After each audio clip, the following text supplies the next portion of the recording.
pabulaanan mo ang statement ng ating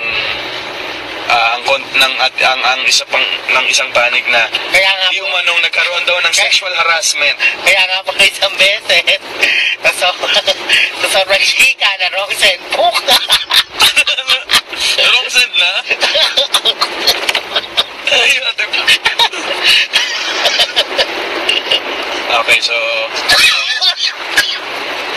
Sorry po. excuse me po, sir. Excuse me po. Susi po. Hello po sa mga kabubukas ko lang po. Magandang hapon po. Dito po tayo ngayon sa Dito Today. po ngayon tayo sa with- Today with Alden and Hensen. With our special guest, Our special guest, Mr. Eric Armenta.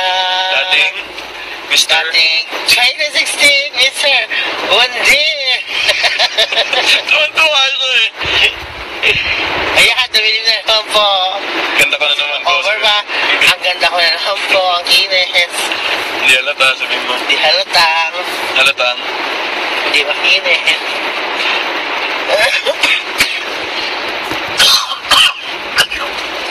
Mag-shoutout ka naman sa mga tao. Di ka nga basa eh. Ako din nga eh. Lita sulat eh. Ang dilim kasi. Tsaka lita sulat. Ano yung sinasabi? Hindi ko nga alam. Hello, hello, hello. Sabi mo hello, hello po. Hello po, hello po, hello po sa inyo lahat. Sabi mo love. Blah, blah, blah. Sabi mo anong gusto mong ibahagi sa kanila? Ano bang mga naging experiences mo sa pag-ibig mo? Siyempre, kagaya nga ng sabi ko dun sa una nating episode, biniyayaan ka ng Panginoon ng napakagandang kalooban. Doon na lang yun. Ilagay na lang natin sa ganun. So, ano mga meron mang once in your life na ang habol lang sa'yo ng lalaki, pera. Kwento mo naman, anong mga naging, karanasan mo sa pag-ibig? Wala naman po. Masyado. I-explain mo sa kanila tong silver ring na yan. Kung silver ring na yan, kung sino yung nakaninig kalahati niyan. Wala naman